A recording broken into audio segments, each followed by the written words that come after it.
Thank you. Merci. First question, Brian Lilley, Toronto Sun. Line open. Good morning, Prime Minister. You've spoken often about the need for the provinces to be cautious in reopening. Last week, you specifically said that you want to be clear we're not out of the woods. The pandemic is still threatening the health and safety of Canadians. So I want to ask you about the fact that so many Canadians did participate in protests over the weekend. Some were wearing masks, some were not. Some were social distancing, and others were not. But a lot of Canadians are looking and saying, I've lost my job because I followed the rules. I couldn't go to a family's family member's funeral because I followed the rules.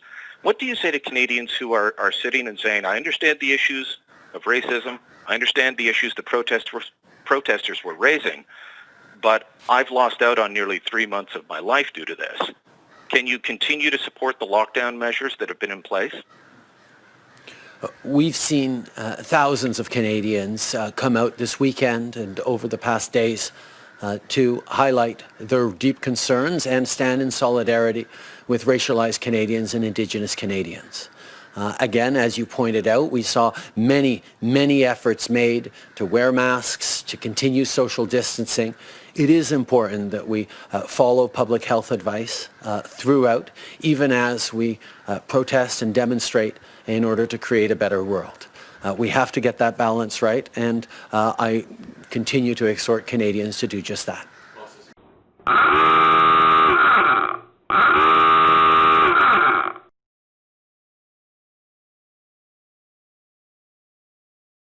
Following up, Brian? Steps from where you took a knee, though, Prime Minister. There was an Ottawa restaurant allowing customers to eat their pizza socially distanced on a patio.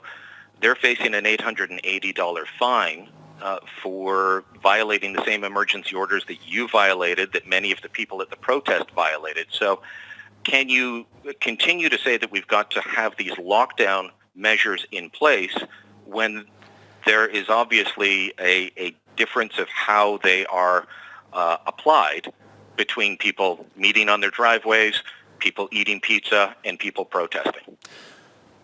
Thank you for your question, Brian. I mean, there's a lot of people wondering about what exactly is the right thing to do, what the coming weeks and months will hold for us. One of the things that we've seen very clearly from other jurisdictions, including places like South Korea and others, where a strong handling of the crisis at the beginning has given way to some resurgences here and there, is that as we loosen some of the population control measures, as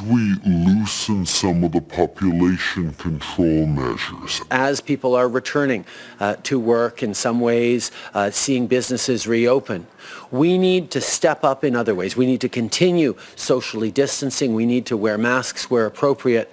But we also need to make sure that we are stepping up on things like contact tracing and exposure notification and massive testing. There are many more things we need to do. Even as we restart the economy, we need to bring in other measures as well to ensure that we can handle any resurgence.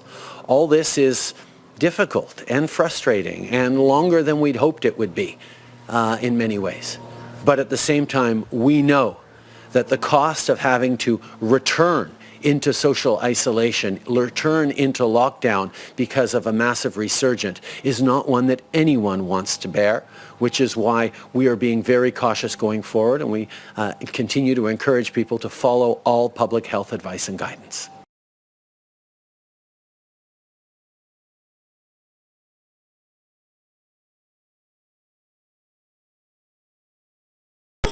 That's all, folks.